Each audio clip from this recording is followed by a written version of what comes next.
10월 15일에 발표된 부동산 대책에 따라 20일부터 서울 전역과 경기도 12개 지역이 토지거래허가구역으로 지정되어 새로운 규제가 시행되기 시작했습니다. 안녕하세요. 투자인생입니다. 19일은 토지거래허가구역 지정이 공식적으로 발표되기 바로 전날이었습니다. 부동산 시장에서는 계약 건수가 평소보다 훨씬 많았고 관련 문의 전화와 상담 요청이 폭주하는 상황이 벌어졌습니다. 대책이 발표된 이후에도 실제 시행까지는 약 5일 정도의 유예 기간이 주어졌는데 많은 사람들이 이 기간을 갭 투자를 할 수 있는 사실상 마지막 기회로 인식하고 움직였습니다. 10월 15일 이후 19일까지 서울에서만 480억 원이 거래가 됐습니다. 부동산 업계 현장에서는 이러한 짧은 유예 기간을 빗대어 5일장이라는 표현으로 부르기도 했습니다. 10월 19일까지 계약금 10%만 걸면 토지거래허가제를 피할 수 있다.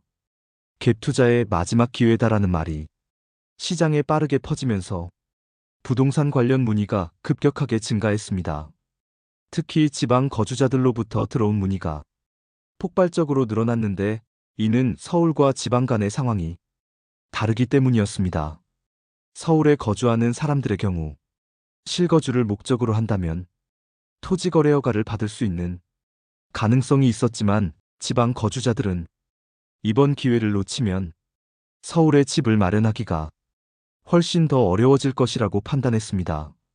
그래서 지방에 사는 많은 사람들이 이번이 사실상 마지막 기회라고 생각하며 서둘러 매수에 나섰고 그 결과 상당히 많은 계약이 성사되었습니다.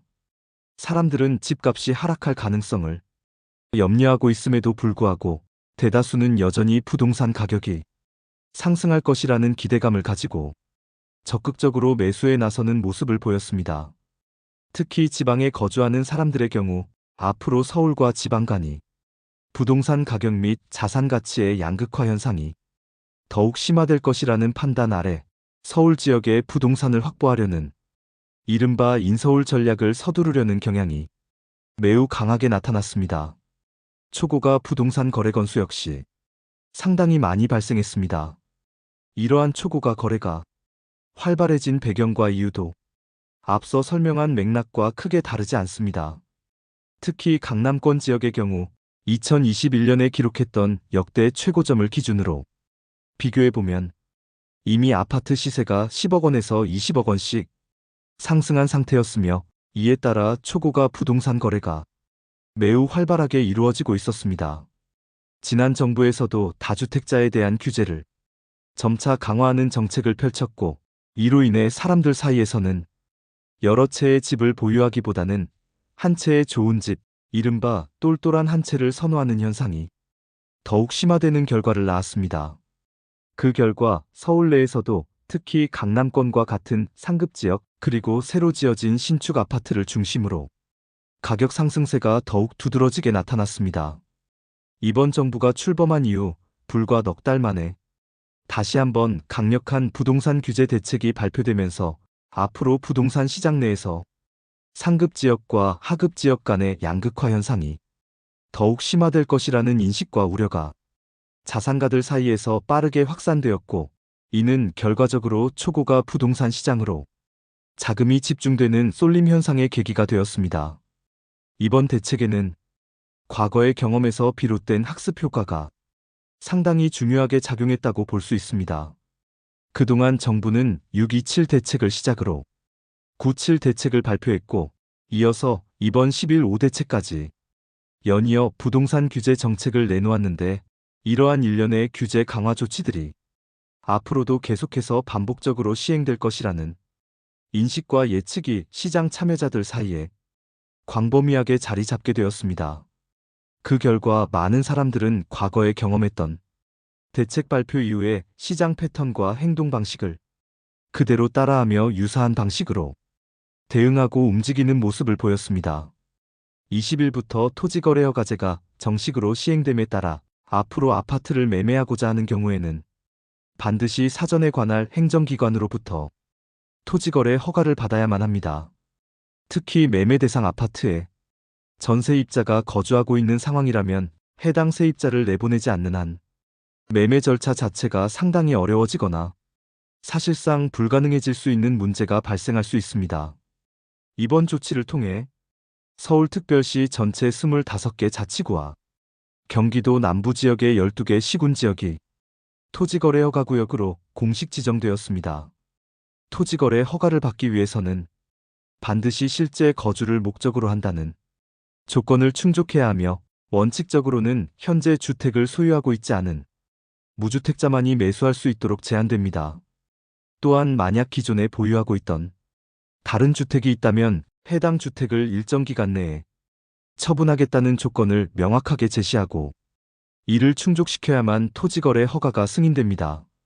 이러한 제도적 변화로 인해 새롭게 부동산을 취득하려는 신규 매수자들은 실제로 그 주택에 거주할 의사와 계획을 가진 실거주자로만 제한되게 되면서 자연스럽게 투자 목적의 매수나 임대 목적의 매입이 어려워지고 그 결과 시장에 나오는 전월세 물건이 공급 자체가 상당히 줄어들 것이라는 우려가 매우 큽니다. 또한 현재 주택을 보유하고 있는 매도자의 입장에서도 본인이 소유한 주택을 매도하기 위해서는 매수 희망자가 실제로 그 주택에 거주할 수 있는 조건을 갖추어야 하므로 현재 해당 주택에 거주하고 있는 전세 또는 월세 세입자를 계약 만료 전이라도 내보내서 집을 완전히 비워진 공실 상태로 만들어 놓거나 아니면 본인이 현재 실제로 거주하고 있는 주택을 우선적으로 처분하고 매각해야 하는 상황에 직면할 가능성이 상당히 높아지게 됩니다. 이러한 일련의 과정과 조건들이 복합적으로 작용한 결과 최종적으로는 서울시 전역과 경기도 남부 지역을 포함한 수도권 전반에 걸쳐 전세 및 월세로 공급되는 임대주택의 물량이 지금보다 훨씬 더 큰 폭으로 감소하게 되고 그에 따라 수요와 공급의 불균형이 심화되면서 전월세 시장의 가격이 가파르게 상승하는 결과로 이어질 가능성이 매우 높은 상황입니다.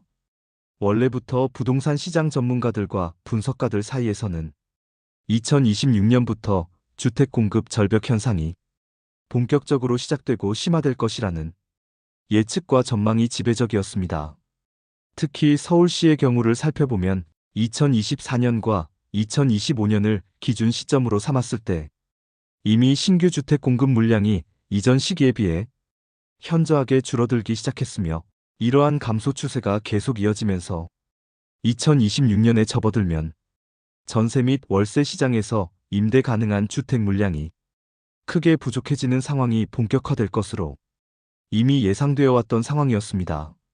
그런데 이번에 토지거래 허가제라는 강력한 규제 조치까지 추가적으로 도입되고 시행되면서 기존에 예상되었던 공급 부족 문제가 단순히 심화되는 수준을 넘어서 훨씬 더 심각하고 깊은 수준으로 악화될 것이라는 전망이 지배적인 상황입니다.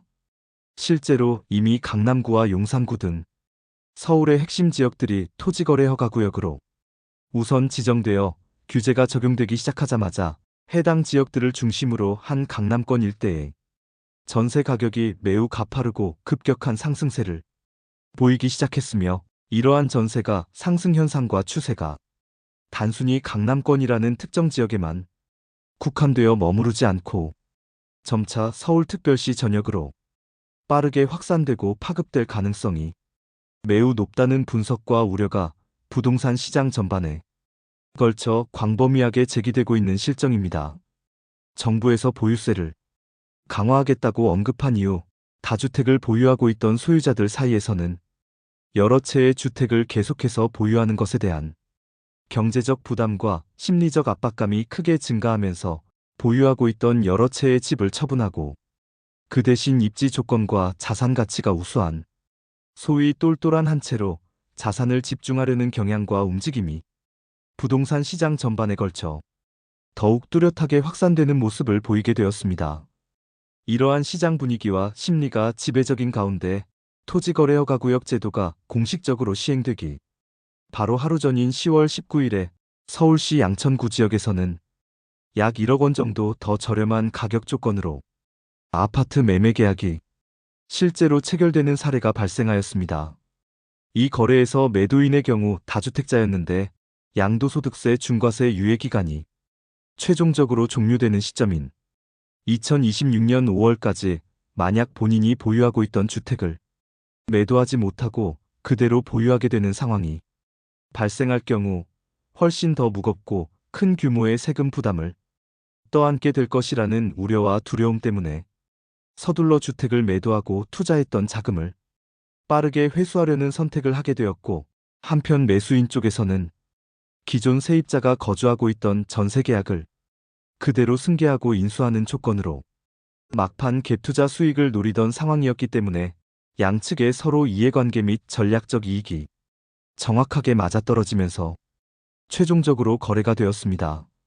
이러한 사례는 정부 당국에서 지속적으로 발표하고 시행하는 각종 세제 관련 조치들과 부동산 규제 정책들에 대해서 실제 부동산 시장에 참여하고 있는 매도자와 매수자를 포함한 다양한 시장 참여자들이 수동적으로 반응하고 대응하는 것이 아니라 오히려 정책 변화를 미리 예측하고 선제적이며 적극적으로 대응하고 움직인 결과로 해석하고 이해할 수 있습니다.